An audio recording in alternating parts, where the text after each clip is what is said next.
Apparently, there's a giant financial time bomb exploding tomorrow, and nobody's talking about it.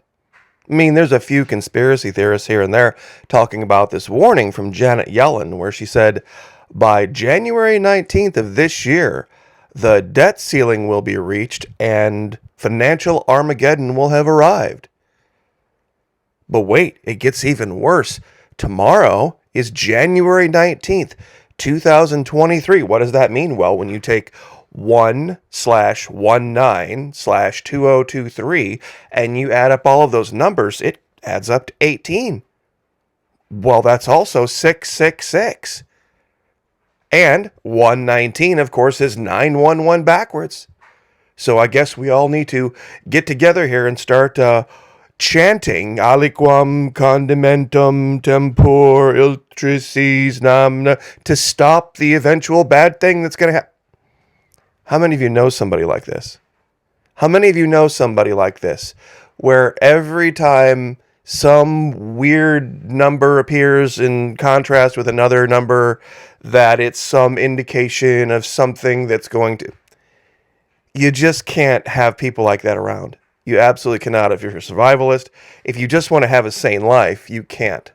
It's not that you don't worry about things like that, but we talk about psychological operations and how easy it is to get people like that to act like a sheep and go over here and do that, or go over there and do this other thing. Because all you've got to do is apparently show them one guy standing in the middle of a football field wearing a 33 jersey, and it means some giant Illuminati plot to create some kind of a... It's absolutely the most moronic stuff I've ever heard in my life. It used to be relegated to people just like Madonna, but apparently it's gotten worse. But thank you, by the way, to everyone who has joined us over at Patreon and is getting freed from those chains, throwing off all that nonsense and looking at things critically with an intelligent and educated and trained eye. And believe me, this stuff comes from the military. It is the very tactic and technique they use to manipulate people, both on the right and on the left. All you've got to do is find those little buttons to push, and they'll believe anything. Literally anything. It's only $1 at the Florida Mach-E Patreon channel. Even less if you sign up for an entire year. Meaning, and that's not just per video. It's not $1 per video. It's $1 for all the content that gets put up over there every month. And believe me, it helps this channel out more than you know. If I had even a fraction of a percentage of my actual subscribers here on YouTube over there, we wouldn't have to worry about censorship. We wouldn't have to worry about anything here on YouTube, because there wouldn't be a presence here on YouTube. Everything would be taken care of over there. But once again, that would take clear and rational thought, and the vast majority of North Americans no longer have the ability to engage in such a thing. Now, those of you who are wondering what we're talking about, let's get this right. Under threat of default, will Republicans and Democrats negotiate on government debt?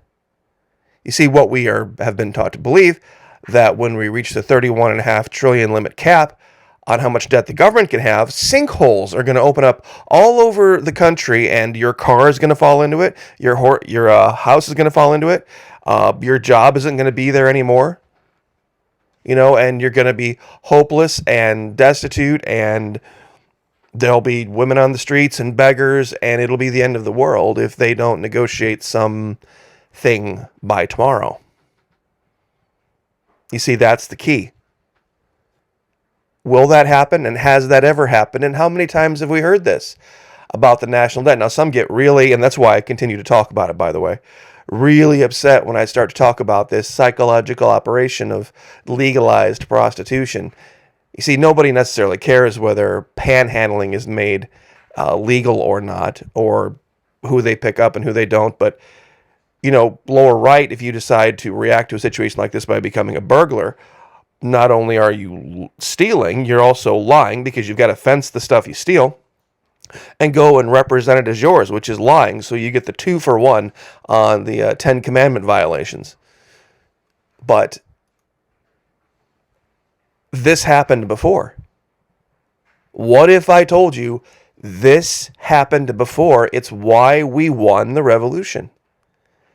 England was broke. England had a national debt at that time they couldn't pay. They couldn't afford, after the French and Indian War, the endless wars. Sound familiar? Endless wars. They were broke. The British national debt, Great Britain's newly enlarged empire, meant a great financial burden, and the mushrooming debt from the war was a major cause of concern. The war nearly doubled the British national debt from £75 million in 1756 to £133 million in 1763. This is the French and Indian War. This is prior to the war here in the colonies. Interest payments alone consumed over half the national budget, and the continuing military presence in North America was a constant drain. The empire needed more revenue to replenish its dwindling coffers. Does this sound familiar? Now, Florida Maquis, that's great, but what does it have to do with this whole prostitution thing at that time? At that time, 1 in 5 women in Great Britain were engaged in the sex trade. But not for the reasons you think. As many as 1 in 5 young women were prostitutes in 18th century London. The Covent Garden, that tourists frequent today, was the center of a vast sex trade strewn across hundreds of brothels and so-called coffee houses. Fornication in public was common, and a German visitor observed a nation that had overstepped all others, now pay attention here, in immorality and addiction to debauchery. Now, wait a minute. The women that engage in prostitution aren't doing it because they're addicted to the activity. Let me say it again. The women that are engaging in that paradigm, we'll call it, are doing it because they have no other choice and they need the money. What's the money for? To pay bills. Think about this. Kick out of your feeling emotional brain about the topic and think about this. So that they don't go into default and not have the ability to pay their bills, they engage in an activity that is disgusting to them, to 99.99995% of women. But what about the other half of society? Why are they just handing over the money? Well, that's actually shown quite well in this picture. Because in a society like that, men are hopeless. Men have reached a point where their lives are just not really worth living. And they exist in a hopeless and sad and unending nightmare of a state when it gets to that point. And all they have are substances, alcohol, food to some extent, weed. Their entertainment, their Roman gladiator kind of football things going on, basketball or whatever they can get lost in. And this is just the final step in that progression of hopelessness, where no matter what good happens, it doesn't register. Even though good things continue to happen, they just give up. Now, I know I am probably making people just lose their mind when I continue to reference season 3 of Colony. The series that we talked about, the aliens come down. This guy, this character, loses it and goes inside himself and becomes absolutely hopeless. And finally has to get shook back out of it. But this is what happens when, and I'm going to say this and I'm probably going to get a whole bunch of tune out, this is the ultimate end of capitalism, where you do nothing but serve money. Because why do you get up and go to work? To pay bills. And what is the idea of defaulting on interest-based debt? It's not paying your bills. That's right. It's not paying what you agreed to pay. Whether it's the government or whether it's me or whether it's you or whether it's the business down the road or whoever. What was the largest party shop in the whole country, party city or whatever? filed for bankruptcy protection, not paying its bills. Not paying its bills. And so when I show a picture like this, it's somebody who doesn't care about paying the bills, handing money to somebody who's willing to do anything to make sure the bills are paid, regardless of what the ultimate cost is. You see, this is the part that people, because they get so caught up in their emotions, don't get. This is two people on two exact opposite poles of the literal planet. One person doing anything, and I mean anything, no matter how horrible, to be able to pay the bills, and the other person on the other side who doesn't give a damn, who's just checked out, who has given up. Now, the reason we see this, I know a lot of you are like, well, wait a minute, how do we get here, Mickey? This is a video game and now a HBO series. One of the most watched HBO premieres, and I think it was the second most watched, was the HBO interpretation of a video game, very popular one called The Last of Us. It's a zombie apocalypse survival game, first-person shooter. And I played the game. I used to stream on Twitch, and I played the game. And there's a huge logic flaw at the very, very beginning of how this starts, of how this entire thing starts, that makes the entire rest of the series and the game ridiculous. It's absolutely ridiculous, and nobody sees it because they're so caught up in the hopelessness aspect of this game now / HBO series. It's basically hopelessness porn. That no matter how many good decisions are out there, you must always make the worst one. And I'll give you the hint. Very beginning, he has to go get a friend out of it's part of the stories line setup. This guy, single dad, daughter at home, buddy calls him late at night and says, hey, I got locked up. Can you come get me out of prison? Of course, this is just the beginning of the zombie apocalypse.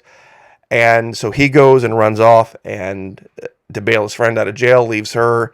She's 9th or 10th grade-ish, I'm guessing, something like that, 8th, 9th, 10th grade, some age like that. So she's old enough to be sleeping at home alone for an hour or two while he goes and picks up a buddy. And then by the time he gets back home, all hell is broken loose. Now, all he has to do, he and his buddy are there and they're armed. All they have to do is walk in the house, shut the door behind them, and lock it. And there would be no problem. Nothing bad would happen at that point. In fact, what does he do instead? He grabs her, jumps in the pickup truck, and decides to go try to navigate through all of the nightmare zombie apocalypse that's happening. And he even tells, and you go watch this on the series, it's the most hilarious thing. One of his neighbors, he yells at her and says, get inside your house and lock your door. While he's literally in his pickup truck with 3/4 of a tank of gas, gonna go try to just drive off into the middle of nowhere with no real plan. Instead of just taking his kid and his weapons, where all of his weapons were and his buddy was armed too, all they had to do was walk inside their house, shut the door, lock the doors behind them, turn the lights off, and they would have been fine. End of problem. Go play the game. Go watch the series. It would have fixed everything. But what happens? The little girl ends up losing her life, and he ends up in some horrible dystopian camp at 20 years ago in Boston. And I'm not going to ruin the whole story for you. But it shows something about hopelessness. That hopelessness is addiction. And I want to show this again because it's right. He says it right down here at the very bottom of this comment.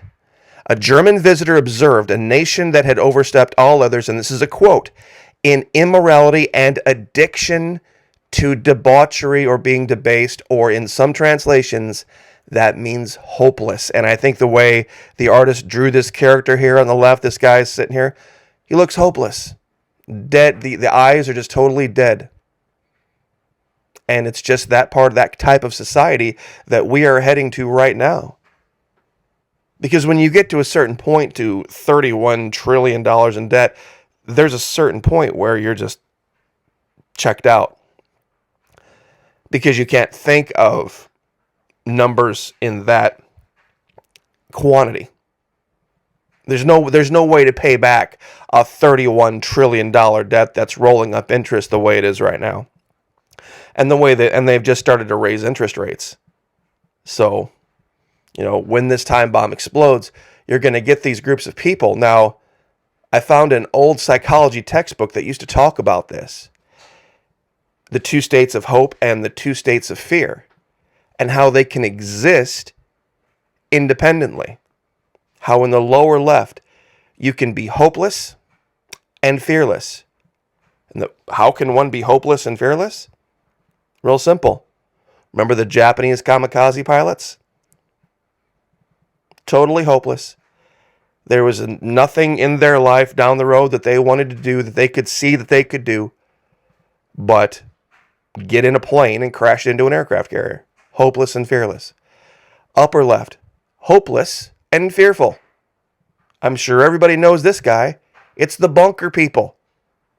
It's the people that have, dug the holes, and they went and got the giant storage containers and put them down there, and they stocked them up with beans and bullets and Band-Aids and all this bullshit, and they're waiting for the end of the world. They have no hope, and they're totally afraid of everything, and they're just going to sit there in their bunker and wait for the end. Now, upper right. This is really a tough one. Hopeful and fearful. Florida Maquis, you can't be hopeful and fearful at the same time. You sure can. You know who it is? These are the churchies. You see, they have checked out mentally. They're not going to do anything in life to try to fix any problem, because they're just totally flummoxed as to how to deal with a corrupt government. The Washington, D.C. elites are so powerful, there's nothing we can do. There's nothing we can do, but I'm going to be raptured. So I'm just going to sit here and read the same Bible scripture over and over again. I'm not going to ask for discernment. I'm not going to ask for deliverance. Only when, God takes me off the planet, that's the only thing I have. Hopeful, life after, and fearful, meaning you're not going to do anything here. You're not going to sow any seed. You're not going to go risk anything. Remember the parable of the talents in the Bible? The guy went and decided to hide because he was so afraid of losing what he had that he didn't want to go risk anything. And how did that turn out? Just look up Parable of the Talents, those of you who haven't read about it. And then lower right, hopeful and fearless. Acknowledging there's a lot of bad out there, and there's a lot of things to be upset about out there. There are powerful people in powerful positions that are very evil, but you don't allow it to make you afraid to get up and do the right thing. You might get knocked down. You might get knocked down twice or 3 times. You're going to be the one that gets back up, or just going to be, I'm just going to stay down here because they're going to knock me down again.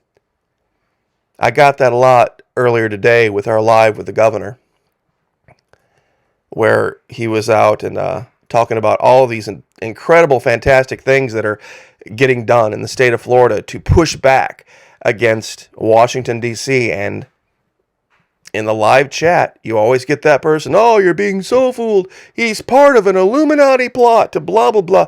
All this crap. It's like, I don't know why you're trying. They're going to take him out, and boy, or they make the fact that we have term limits or that he's mortal. He can't be governor forever, and then what are you going to do?